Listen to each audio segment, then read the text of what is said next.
I got maybe 20 good years, if I can get it, life left, and shit, I still feel like I'm in my 30s, or Yeah. it's kind of fucked up. Well, you take great care of yourself. Yeah, we were talking about that, I think, on it had to have been one of the earlier episodes, like episode 2 or something like that. And you got brought up in conversation. We were just talking about, dude, this guy's built like a god, just eats super well. He's got the woosah like no other. You know what I mean? Well, I appreciate that. I work hard. Yeah. I work hard. People my age don't work that hard for that, but that's my passion. Yeah. So we can get into that shit, Oh, right? Yeah. Hell yeah. Well, awesome. We'll jump into it here. Welcome to another episode of More Than Tattoos podcast. My name is Chris Powell. This is my co-host Tim here. And tonight, I'm really honored to bring this guest to you guys. He's... I meant to have my notes up there. I'm going to run this back. Screen brightness is killing you. No, I wasn't even on my notes. I was on the settings. Welcome to another episode of More Than Tattoos podcast. My name is Chris Powell. This is Tim, my co-host, and I'm very honored to introduce our guest tonight. He's a very special guest. He's a husband, father, he's a friend, he's a community leader, he's a mentor to many. He's a true creative entrepreneur and man of peace, but built like a warrior and equipped with a powerful mind. Wow. And, I'm just honored to have him here. And I think that even though he's not a tattoo artist, he's got something that all you guys will want to get. So keep your ears open for those nuggets, because I'm sure tonight it's going to be loaded. So, we got Ty Fischer here. We got fucking Ty. I'm stoked, man. Thank you guys, man. It's so cool to be here. I'm proud of you. I'm excited what you've created, and I'm thankful to just be a part of this. So, yeah, man, this is great. Yeah, man. I always thought it was going to be the other way around. We was going to end up on one of your podcasts. Oh, really? Yeah. Yeah, I really haven't dove into that world, but hey, what the hell, maybe. Right. Yeah. Right? Well, it sounds like you got a lot going on right now. I do, man. I think I think I've got a lot going on. I think a lot of good stuff in life is just evolving and happening. Yeah, that's awesome, man. That's awesome. Well, so you guys are probably wondering, well, if he's not a tattooer, what's he doing here? And like I said, he's a creator. Just like a lot of us are. He's an entrepreneur, and he's finding his way, and he's been in business for himself for. Been in business now 15 years. Yeah, and I know that a lot of tattooers like to think of themselves as just artists, but we're all business owners. So, real quick, we met 7 or 8 years ago. Yeah. I think you was my first sleeve. Your first right? sleeve ever. Yeah, it's first sleeve to completion. I tattooed him 3 different shops, and over time he's ended up with the second full one. But throughout that time we've talked a lot. We've had a lot of good conversation. I've gotten to pick his brain over the years, and even though I haven't been directly mentored by him, I've been mentored by him. I've watched him. I've taken advice, and it's been an awesome journey. Thank you. And it's been mine as well. Yeah, man. And really excited to talk about some of the projects he has going on here in Springfield. I've always aspired to do a lot for my community, but I haven't really taken steps in that direction other than just trying to bring good business to Springfield. Yeah. But I've seen, I think it was around COVID time, right? It was when things took off for you. Yeah. I'll just kind of open it up to you and kind of just share what you got going on. Yeah, man. So 2020, I did my first project called the Your Story Project, yourstoryexhibit.com. And funny enough, I'll go into this. It all derived from a dream, actually a nightmare. I had a nightmare in August of 2020 during COVID.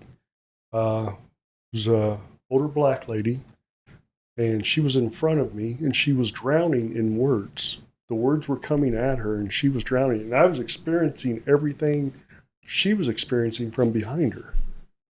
And I don't have nightmares. I've only had maybe 4 my entire life, but they've all meant something and they've all become something.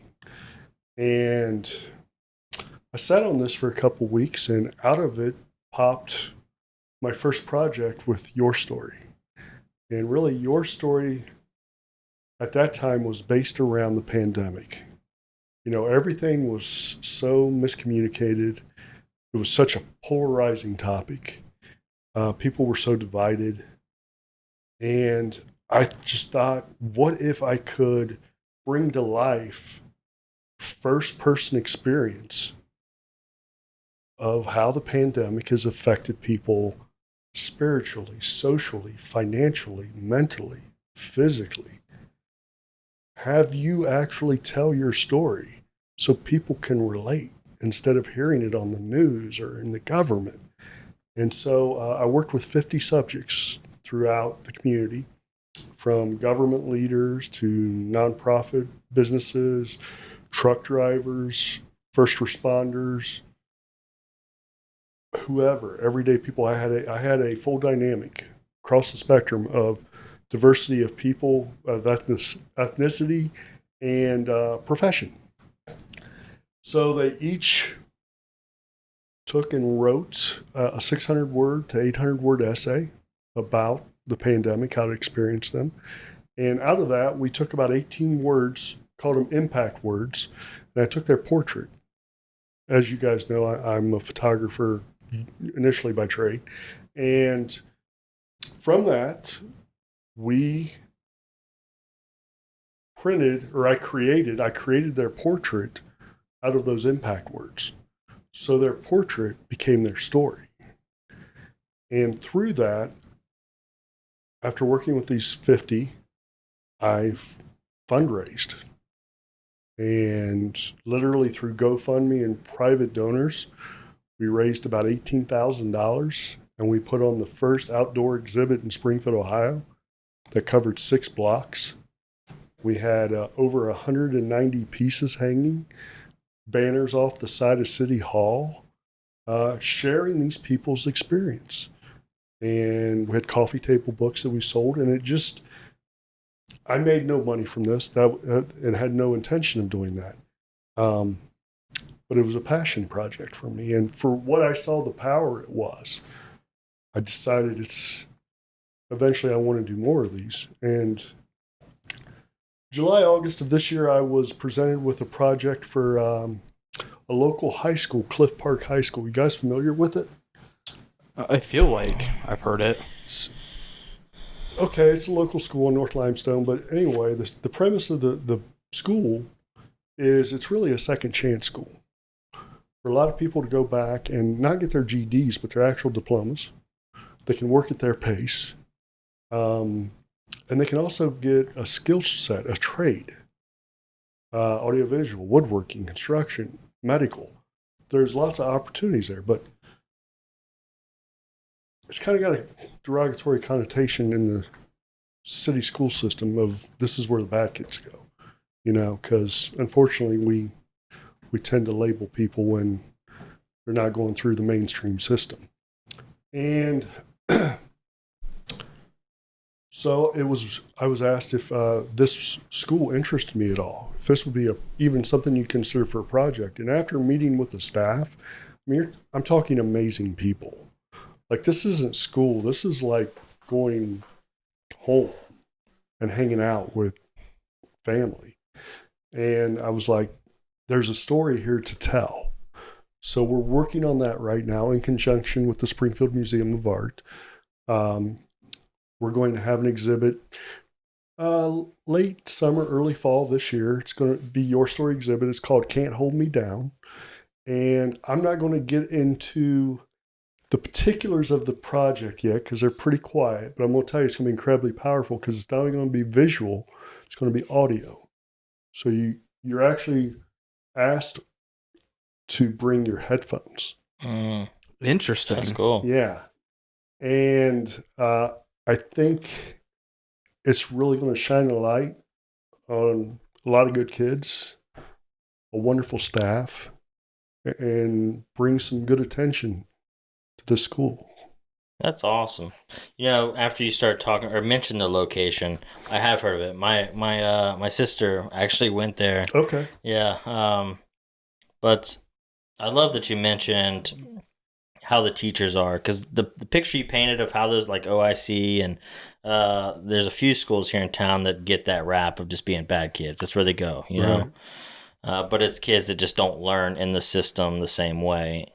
Not only that, are experiencing challenges outside the system that you and I can't even fathom.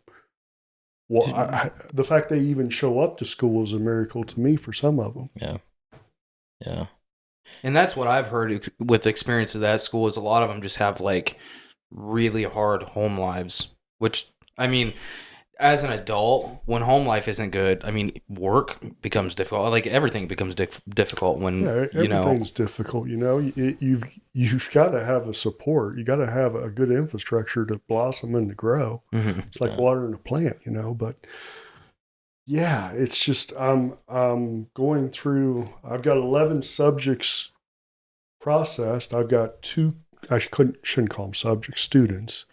I've got 2 of them pretty well completed, and reading their stories and just building these portraits and the other things that are going with it. It's just like, this is, wow. I mean, I'm moved. So I can't wait till this releases. Yeah. Because I think it's going to be impactful. I really do. That's awesome, man. Yeah. How long into your career journey was it before you did your first passion project? So that's funny. Actually, I did my first passion project in 2003 before I even started working for myself. I used to run a project that became a nonprofit called Eyes Wide Open Worldwide. And I'll try to be quick on this, but basically I worked with kids on a specific subject, whether it's their everyday life, documenting architecture, whatever. I'd give them cameras, I'd teach them the basics, and they would take these photos according to the assignment. And then I had a jury of professional photographers from around the country that would select their best 2 images. And then we would find donors to help us put on an exhibit, and we would print their pieces to canvas. We'd have the kids there, and they would sell the work through a silent auction to this high-end exhibit. We did the Westcott House a couple times, Wittenberg University, and the money all went back to the kids. And it was really just kind of show them, hey,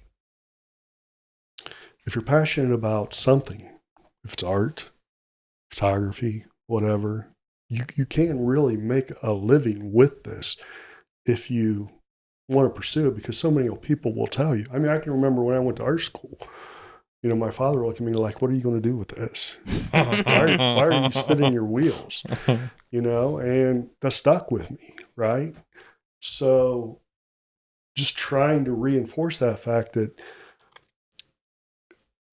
if you've got the creative, the drive, and the desire to learn the business behind the creative, you can go so far. Yeah. So that was really my first passion project. And that actually ended up becoming a nonprofit and becoming worldwide. I spent time in Thailand. I was in Cambodia twice for the Angkor Wat Photography Festival. I did 2 projects over there. And my second project, we were allowed to come inside the village of Tonle Sap. Tonle Sap is a floating village of over 1 million people.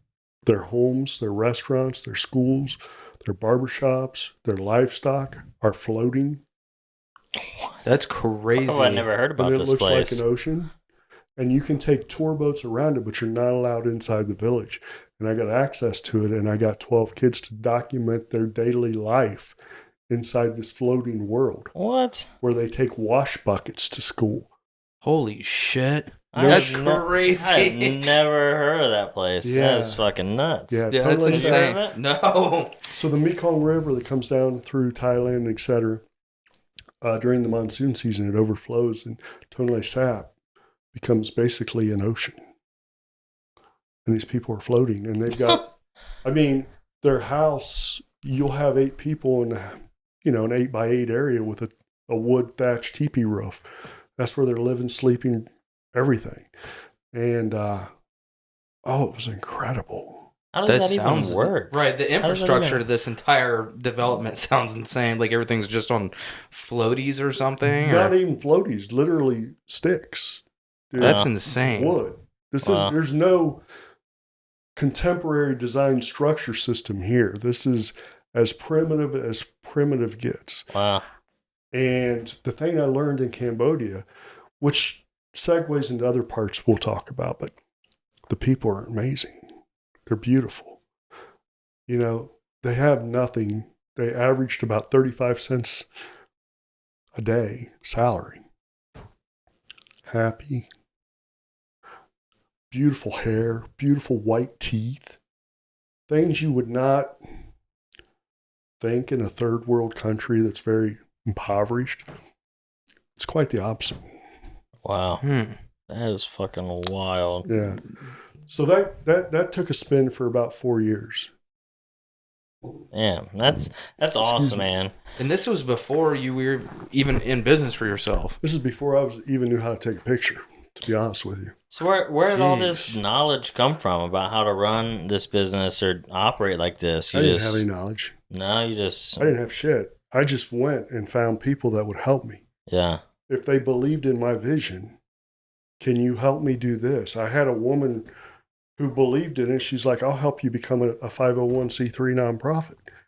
So I went to class twice a week, and she helped me fill out paperwork and stuff, and helped me set a board and do all these things. And it just, again,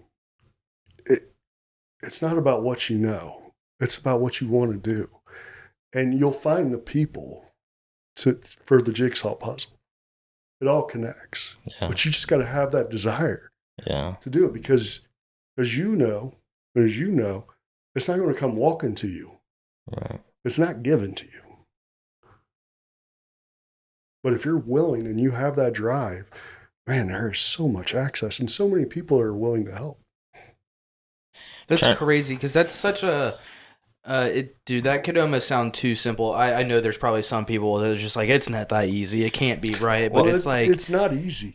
I don't want to add that word. Right. If it was easy, everybody'd be sitting beside me telling me the same story. It's the drive. It's the grit. How much grit do you have? How much do you care about this business or project? How far are you willing to take it to see it through fruition? That's the difference. And that's where most people will fall aside. Because they can't see the steps. Because they don't have the discipline to get there. Right, they don't have the grit. Because how many times do you think I heard no before I heard yes? Yeah. I heard way more. Every good story is not instantaneous. It's time. And I heard way more no's than I ever heard yeses. But when I got those yeses, they were diamonds, and they propelled me. So what sparked this vision for you? Nightmare. Again, huh? Yeah, it was my last nightmare. Wow. Prior to this one. Wow. And I mean, we represented the United States at the Angkor Wat Photography Festival with the top photojournalist in the world. We were at the Toronto Contact Photography Festival for a month, which precedes the Toronto Film Festival, which it was exhibited during that. These nightmares mean something to me. There's a book I've read. It's either I want to say it's Think and Grow Rich by Napoleon Hill. I could be wrong, but he just talks about having that vision and then just trusting it and going after it, and the how-to will show itself. Essentially, because there's really no way to know the steps or where you're going to get the yeses or where you're going to get the money. It's just right, like belief this project and for drive. Cliff Park. I'll need 16 to 17,000 to put the exhibit on. I don't have a dime yet. Yeah. But I'll get it. But all certainty, you'll have it. I'll get it. And I'll get it through donations, and I'm not taking a dime. But that's it. Yeah. I already see the end result. So I lay out all the paperwork in the graphics and whatever I need to do to support that. So when I'm going to people, I'm going, this is what I'm going to be doing. This is what's going to be happening.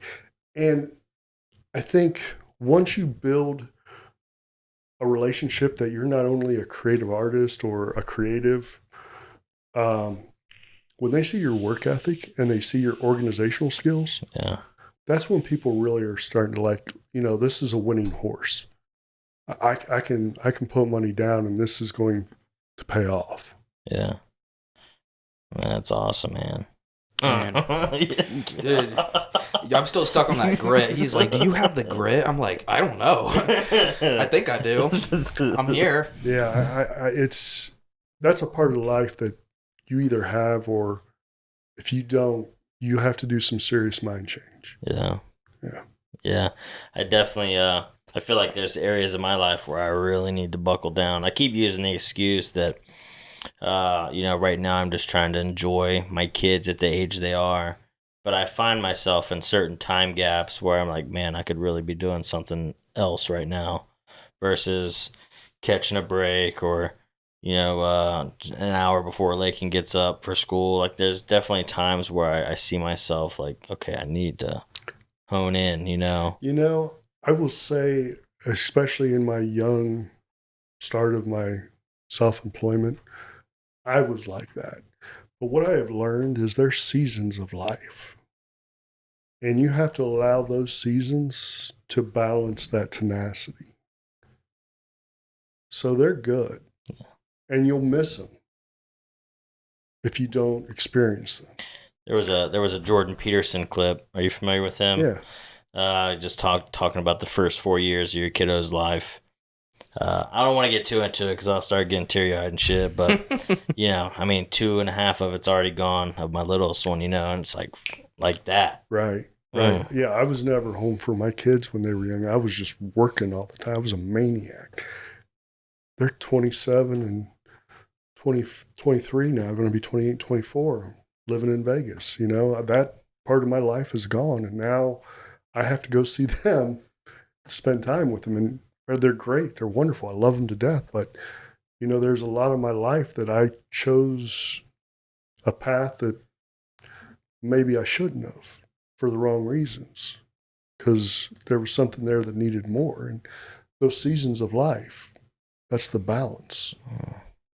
Man, I'm just so curious because I feel like you said this a little bit, that time does a lot for a person. Yeah. But do you have mentors, that you ask these questions to, or do you feel like, and I would hate to speak on your behalf, but I feel like you're such a student of life that you're just receptive.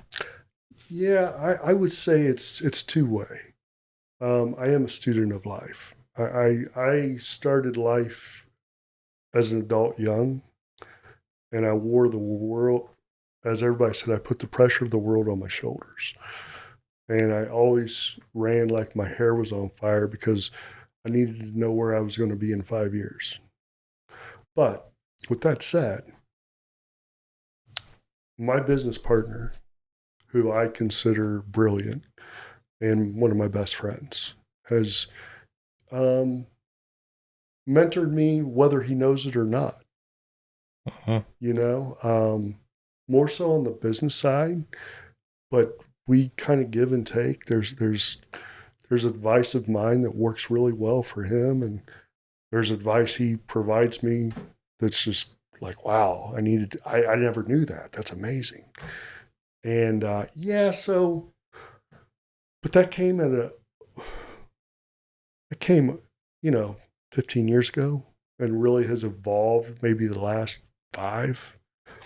So it's kind of been more of, I've just always had a direction and a desire, and I take in information and I listen to it, And I've got my own shortcomings. Don't get me wrong. I ain't Superman. Let's just be straight. Built like him. Right. Let's just be straight. I've got my own shortcomings and my own things that I'm still working on. But yeah, man, I would say life came quick. Yeah, I feel like for a lot of people that you can kind of just get the energy from certain people where they just, I feel like no one gets it all the way. But there's sometimes you meet a person, you're like, oh, he fucking knows something, you know what I mean? And me and Chris have definitely talked about that with you. And it's just, of course, you want to pick those people's brains, right? You want to know. Was there a place where you like fucking got that desire, where you picked up this drive that you were like, dude, I have a direction. You can't tell me differently. Yeah. So I worked for a company for 22 years, and they were family to me. I started there 16 years old, loading at $3.35 an hour, right? Boom. Yeah. That's crazy. And I worked my way all the way up to the top. I busted my ass. They gave me every opportunity. But I was working, my first 13 years, I didn't take vacation. I worked over 75 hours a week my first 13 years. Wow. That's every week. I don't know, it can't even fathom that hours, the amount. But I wanted something so bad. And again, this is where I didn't balance that season of life. And I felt I was part of the business. You get to a point where you feel like you're helping run the business. Okay. Well, 10 days before Christmas, on that 22nd year, 2010, I got a 4-day notice that we were done, been sold. You get your vacation pay, there's no severance, blah, blah, blah, blah. You can go interview at the other company outside town, another city. No guarantees for jobs, but there's a good chance. Man, it literally hit me like a fucking lead balloon, like a brick. I was working for someone else's dream this entire time. This was never my dream. I treated it like it was mine, but this wasn't my business. I didn't name this business. I didn't cultivate it. I don't want to say a pawn in the game of chess, but I was. And at that moment, I said, I'm never working for someone else's dream again. I'm done. And I had already dabbled with Eyes Wide Open and really learning photography and loving it. And I'm like, I'm done. I'm starting my photography business tomorrow. And that was it. Man. You hear stories like that. At least I did for a little period of time, because I outside of tattooing, I was involved with another business, and there was a lot of audiobooks and just audio clips from successful people in the business, and that was a story to a lot of them, to where it's, even though you feel safe, that rug can just be pulled at any time. Yeah, and my good friend, who I would consider a creative mentor to me as well, Rod Hatfield. And I'm sure you know Rod, or heard of Rod in the city. But he told me one time, he said, complacency is a trap. And I never really understood it. I knew why he was saying it at the moment, but I didn't get it. I get it. Security becomes a trap of everything. You close your mind down, you become complacent, you get comfortable. And the body is not meant to go through, the mind, the body, the spirit is meant to go through change. But we get trapped into this complacency. We think this is life. This is how it's always going to be. It's not. Yeah. Mm-hmm. I feel like, I've definitely experienced times like that in my life, and I can certainly say it hasn't been in the last 5 years. It was all that factory work, because that's really where I came from. Yeah. Was just, loading boxes, being around in trucks and shit like that. I just, you don't have to think for much. You know what I mean? You really just get this opportunity, which is deceiving because the word opportunity is sexy, right? Right. But you have an opportunity to now not have to think anything. So there's periods of time in my life where I'm like reflecting on it, and I just like really didn't have organic thoughts. You know what I mean? Like, and that's heartbreaking for me to think about because I love life so much now Mm-hmm. that I would hate the idea that I could ever go forward wasting any time ever. But I've already wasted so much of it, right? You know, just literally not thinking. You know, I think even maybe not creating something, but just at least having organic thoughts or funny enough, you were just clowning on yourself for quoting this book frequently, but, you know, Outwitting the Devil, I was just totally drifting, you know, just like without a single thought towards the world. But I feel like, you know, all that to kind of circle back to your projects and stuff, I think it is amazing now to hear what the project was conceptually after looking at it, because it seems like it's an all-in-one. You know, it's storytelling, it's like visual arts too, and now you're moving towards, again, keep it on the quiet, but bringing headphones to an audio or an art exhibit to hear these stories. It's like pretty fucking immaculate. You know what I mean? It's just Well, beautiful. I feel what I've always tried to create in the projects is emotion. And you need to pull from the senses. And my goal is always to try to touch on all those senses during an exhibit. And I feel like I'm finally getting even closer and better and more refined at touching those senses. That's kind of my stick. You know, I want you to leave it not like you just walked through an exhibit and interpreted art. I want you to walk through this and be moved. Like, wow, something inside me is changed. Something inside me is different because of this. Mm. And the beauty of it is, it's not about me. Yeah. And even more so, you know, I don't know myself how often there's like an exhibit where or of any kind like this, but much less putting children on, you know what I mean, or trying to make highlight of their lives, because like you're all the time, and it's obvious that you know the younger generations are our future, Yeah. right? So always taking care of them and kind of leading them in the right directions. But I mean, like this school, what do you do when they're just seem to be struggling and they're just labeled that way? And I mean, even you put it in a good way, like Chris said, you know, talking about how the faculty members and the teachers and everything are all family members.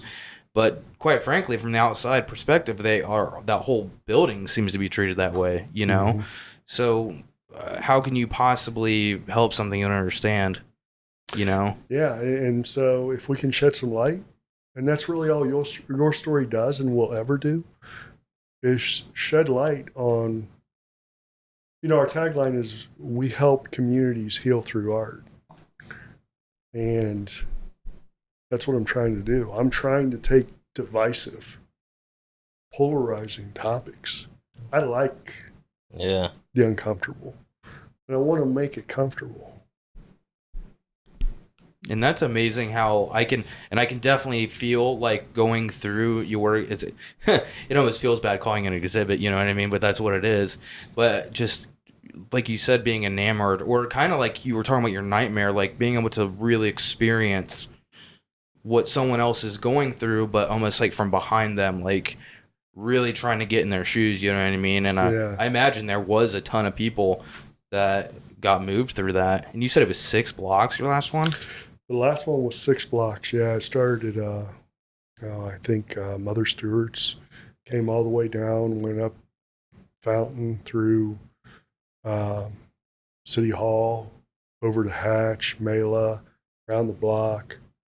Yeah, Man. there was pieces everywhere with people's stories, and their portraits or their created portrait out of words. That stuff was killer. Thank The artwork was awesome. Yeah, I'm really excited about this. Actually, shout out to my wife. She's really been involved in the inception of this project with me, and she came up with some cool concepts for printing. And I kind of took those ideas and ran with it in the same direction but a different substrate. Yeah. And so I think that's going to make it like it's just going to be a trip. It's going to be wild.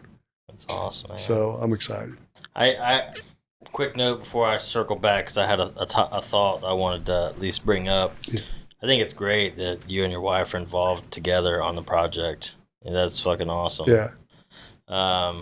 I for years have tried to get Katie to dive headfirst into things with me, but she you know, we don't always click the best on business side of things, which is probably for the best sometimes because I can go way overboard.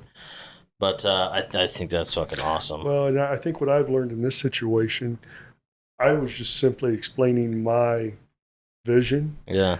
and she got enamored and got driven. Yeah. I can't will myself to work with my wife on projects. It has to be on her own time and doing, and she's brilliant as well. And so if she brings something to the table that I'm like, that's cool. Yeah. Let's look at that. Yeah, I like that. When she gets me excited, it just makes that part of the project just makes you want to go a little harder. Yeah, just like another layer of motivation. Or Absolutely. builds on that desire. Like, Yeah. damn, she's into it. Like that. Yeah, that's awesome. I did want to note too, or mention that, you know, you're talking about this new exhibit with kids and trying to get people to have more understanding of them, but at the same time, like, you're also giving these kids probably the first platform they've ever had to, you know, speak on anything or be highlighted on anything in their life. That's really part of that goal, is to say, let's put you on the biggest possible platform that we can, shine a light on you. Yeah. And let you enjoy that experience. Yeah. Maybe taking someone from no hope to just doing what they can to get by to like, oh shit, you know, I'm inspired to do something way bigger. Right. You know, which is awesome. There's a lot of power in it, but there's so much simplicity, but there's a lot of power. Yeah. It's awesome, man. Thank you. Very awesome. Well, I mean, this has been fucking. I see you. Your eyes are getting right over there, son. You know, because I that's it. Just is it's cool. You know, I think that, you know, really taking the spotlight off yourself and just seeing how many other people you can affect. You don't see that a lot. You just don't see it very often, especially to a magnitude of this. You know, we talked about giving a lot and trying to shine the light on someone's day, you know, or make them smile or just give them a compliment. But this is like a whole new fucking level. Well, but the funny thing is I get the same high off of it if it was about me. You know, I'm not going to lie. I went through periods of my life where I wanted that limelight, had probably some narcissistic ways. I know I did. I got caught up in the world of education and photography. I was traveling, teaching, getting sponsors, you know, and you know what that can start to feel like. And I think I'm a better person when I'm not in the spotlight. I think I'm a better person putting other people in the spotlight. Don't get me wrong, it's creative for me, and obviously there's going to be a small section about the artist. That's just how it rolls, and I'm cool with that. But this isn't a signed works by Ty Fischer exhibit. This doesn't have my name in it anywhere. I dig that. I like to work in the dark. It's where I do my best. Real G's move in silence. That's right. Yeah. Had to drop that little Wayne line, you know? Yeah. Oh, Yeah. Well, dude, I have always wanted to ask, just kind of on the topic of the Woosall stuff, is like, how do you structure your life for these things? Like, how do you allow, and it's kind of also why I said that, like, the student of life thing, I feel like you're just receptive, but like, there's got to be something more to that. You can't just be like flying by the seat of your pants and just like, right. But there's got to be some balance you have to structuring things and also just like being water, right? I mean, I'm sure you've seen that YouTube video or read the book, Make Your Bed. You get up every day and you make your bed. Well, it all starts right there. I'm incredibly disciplined. I eat the same meal 5 days a week, the same times. Any little thought that comes in my head goes on my calendar, and it's color coded. So I know what my day looks like every day of the week. I know where I can get the most amount of hours, when I can just not be doing shit.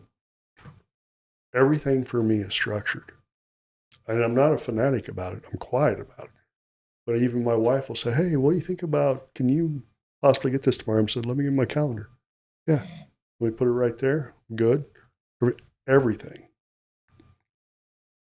That disciplined. And like, again, like you said, that disciplined with my bed, our bed, that disciplined with my cars.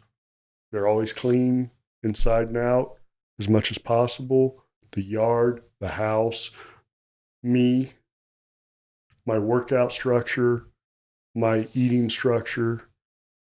And for many, it would be like, this is fucking boring. But you know what? It's every one of these little steps catapults me a little bit further into creating and doing the things I want to do with my own life. I control it. It doesn't control me. Hell yeah, man. That's huge. I feel like that's huge. And you hear that make your bed thing a lot, and I think it's became kind of a cliche, but the fact of the matter is, it's true. If you can't start with the basics, you sure as hell aren't going to get the hard ones. When it starts to get tough, you're going to fall apart. If you don't have the basic shit, I mean, I remember I had a girl working for us and her life was falling apart. And I said, well, can I tell you where to start? She said, please. I said, go clean your car out. It looks like a pigsty. If that's how you live, that's how your life evolves. That's how everything else is spinning. If you can't control your environment, the environment controls you. Man. And I clip. Right, That's yeah. a clip Fucking right straight there. clip that. But how does that I'm sure this comes with, just getting like your reps in like Chris does and getting better practice at it. But what does that look like communicating with people? And I'm sure you work with a lot of different people and a lot of people are looking for your time. From business, it's a matter of consistency. It's a matter of timeliness. It's a matter of respect. Somebody emails me, they'll get an answer within an hour. Somebody needs a call, they'll get a call within an hour. And we deal with thousands of photographers in our business. But they all know me. And they all act like they're our only customer because they know I'll give them that attention. And that's, dude, that stuck with me too, because I feel like me and Chris had a lot of conversations about that after. It was one of your last sessions on your other sleeve, and you had said that, and you're like, well, I reply within an hour. Doesn't matter what it is. Maybe I can't even give them a full answer. Most unsuccessful businesses, it's not their product. It's not their marketing. It's their customer fucking service. It's horrible. And if you can't step up customer service, I don't care what you're doing. It's not going to work. It's eventually going to fail. It's going to drive you nuts. But if you want the best advertising in the world, I promise you that 99% of real foundational businesses that have existed over a period of 10 years will tell you word of mouth is what grew them. Not some fancy ass Facebook ad or some TikTok bullshit. Right. It's relationship. It's creating relationship with people who are like, you know what? They kind of care about what I got to say. They actually listen to me. They actually respond. And they follow up. I'm going to recommend them to my friends.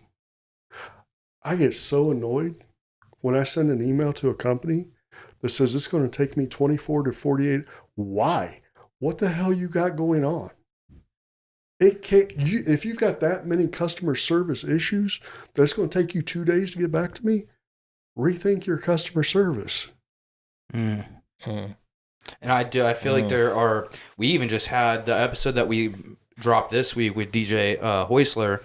He was talking about his experience when he started working with Chris, and it was it's kind of a funny story, to be honest, because he said that he was just not vibing with the original artist he had went to because scheduling was off, and he just felt like that dude was doing that to him, like kept on pushing off. He He's said, well, I'll reach back out to you in 6 months and let you know how my schedule looks. Oh yeah, okay, Right. cool. and then he had gotten in touch with Chris, set up a consultation and everything, got to the shop the day of the consultation, and Chris was out fishing. It was a simple mistake, right? So you could almost, and the DJ even said, he was like, what's with these fucking tattooers? Can't keep on a schedule.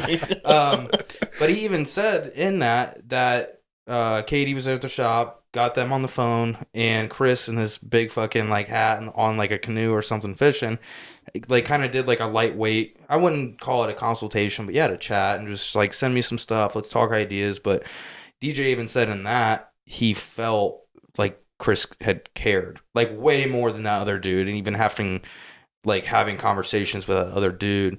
So I mean, that's just perfect example right there that building relationships with people, I think, will. It's literally the simplest thing in the book, and so many people avoid it, and so many people try to rewrite it and do it different, and you just don't have to. Yeah. A lot of those principles don't change. Let me ask you something. Are you still human after however old you are now? Has anything changed from you? Are you a robot? Have you been chips embedded? No, you still feel. You still want to be treated by people well. Yeah. You want people to hear you. You also want people to take responsibility for when they're wrong. Yeah. Which you have to be able to do in business. Yeah. Oh yeah, I feel like that's huge. Yeah. That's almost more than people showing it perfect. It validates your sincerity. Yeah. If you can just say, you know what, this is on us, or this is on me, I made that mistake. Yeah. I will fix that. I will take care of it for you. Yeah. That validates you more than anything. But trying to push that off on a customer or a product or a subject or terms and services, the old bullshit terms and services that no one reads, it does nothing for your business. The more you want to treat people like you want to be treated, the better your business grows. The golden rule. I mean, it's just that simple. I don't know why we got so much other bullshit out here for business. Yeah. If you've got, you don't even have to have a good product. Now, if you got a great product and good customer service, man, millionaire, you right? can fly. Yeah. Yeah. I think that's something I've always feel like I've been pretty well with, and give it a lot to my great grandparents. That's who I grew up with, and growing up in the Christian household and the church, I feel like I learned a lot of those principles early on. And I think that Facebook was pretty big at the time, but it was always word of mouth. It was that had a lot of repeat customers, and was able to maintain those relationships pretty well. But it's definitely a shit show out there sometimes. Oh, it is. But you're right. I mean, that's what struck me to work with you. People thought I was nuts. I think you were like 20 or 21 at the time. And people were like, you're going to let him do a sleeve? I'm like, yeah, I believe in this guy. This guy's real. This guy's got something. And I always told you that. Yeah. And you do, man. Thanks, man. Your work, I'm like, fuck, I want to get another sleeve. Got to grow a third arm. Right. Because, I mean, this shit's badass. Thanks, man. But you've taken that thing and you're working it, and you're working all sides of it with Tim and the customer service and the relationships and the experience of Thousand Oaks. It's all got to come together, but it takes time to figure that shit out. Yeah. Definitely one of the biggest patience I feel. Definitely one of the biggest lessons I feel like I've learned in business is just patience. And you said it earlier, just building on that foundation, the It's basics. a marathon. And, you know, It is not a sprint. yeah. Right. And I feel so bad for the people out there who are being influenced by a lot of, I guess, influencers. Yeah. Who I think there are some really good influencers, but they're not giving a lot of backstory. They're not explaining how long it really took them to get to this point, you know, because there's a hook and bait here, you know, Yeah. or a bait and hook. If it sounds instant, I'll get you on board. And no real sustainable business has ever happened overnight. Yeah. None. And it never will, because Yeah. it's a marathon.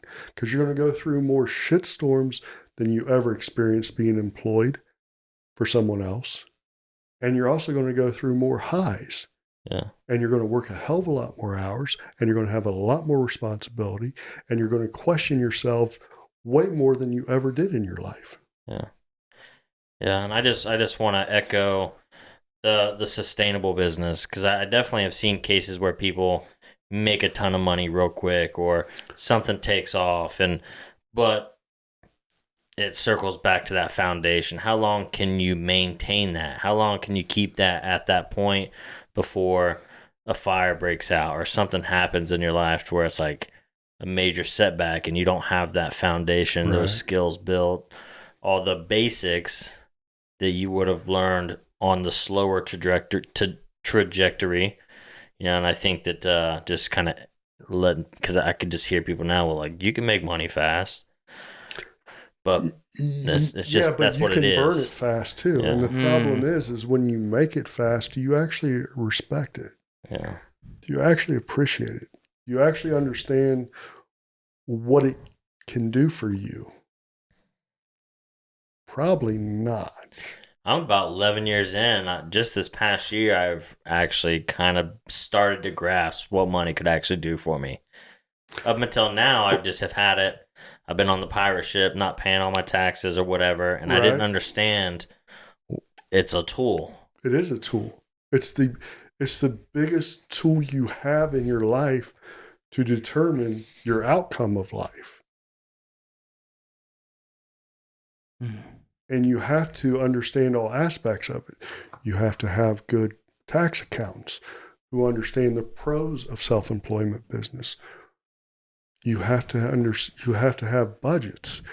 You have to understand insurance.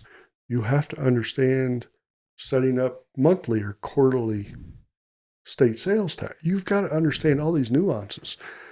But once you understand them, and a lot of people are like, it's just too much. Well, then why are you in it?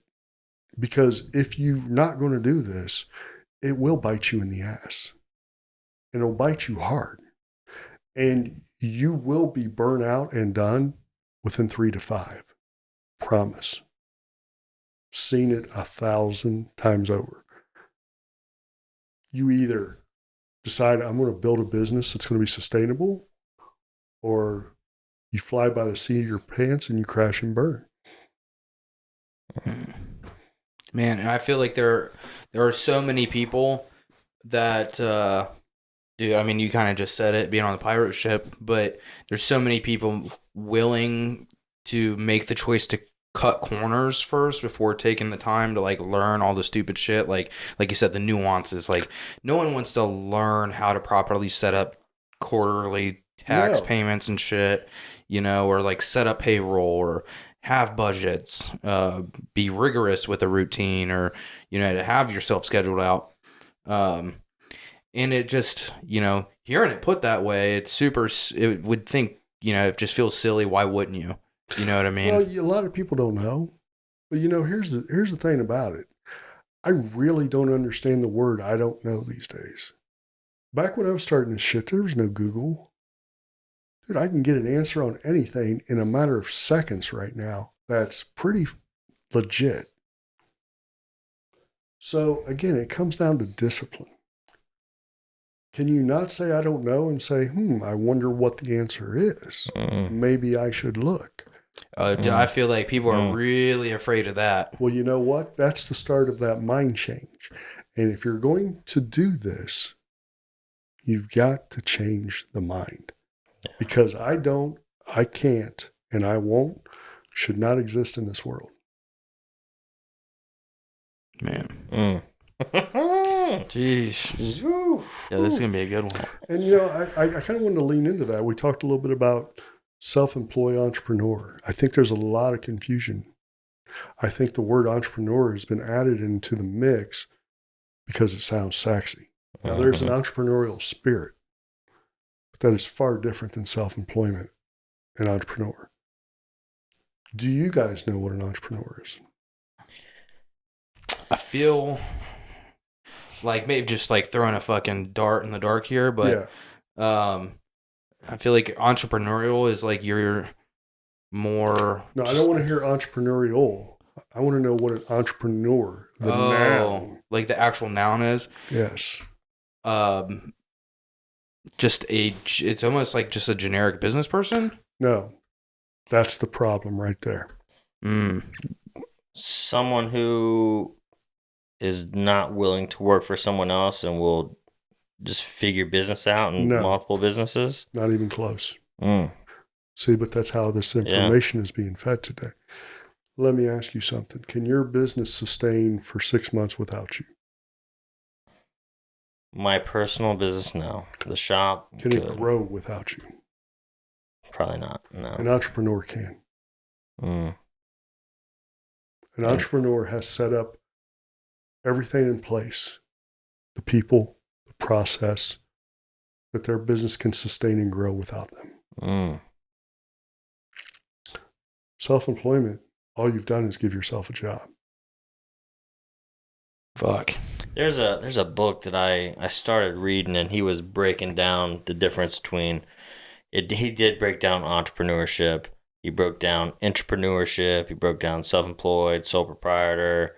What are some of the other ones that S-corp, nonprofit, corporation. Yeah. And but again, an entrepreneur is the next level of self-employment. It's where people should be seeking. Okay, how do I rinse and repeat this process on a daily without me? Holy shit. And I feel like the only way to do that with the tattoo brand would just be the shop. 'Cause I mean, without me tattooing my personal S-corp. Well, what's interesting enough is I think you're right. Your Thousand Oaks sustains your lifestyle to the point where your tattooing is your hobby and your passion. Because I know what happens when you combine passion and business. You have the ebbs and flows of burnout and sustainability. I did it with photography. So you have all the makings of creating a business ran by an entrepreneur that would allow you to end up tattooing simply for the love of tattooing, not for the dollar. Yeah. I love that you break it down like that, because I do feel like entrepreneur is everywhere. I mean, but entrepreneur is up here. And it should be highly regarded because it is the best of the best, according to me. I did not become an entrepreneur till 3 years ago. And I was thankful to my business partner and the people we have in place.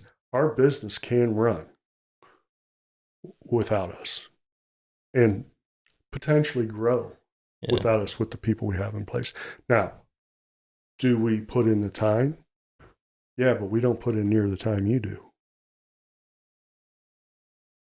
That's just got me at my, it's got my head opening up a little bit. Cause like me and Chris have had so fucking many conversations about shit like this, but I feel like I mean, obviously you're 11 years in, I'm only like 5-6 years in. So really only half of like the time in with like learning these mindsets and stuff with being self-employed, now that I know how to correctly define that.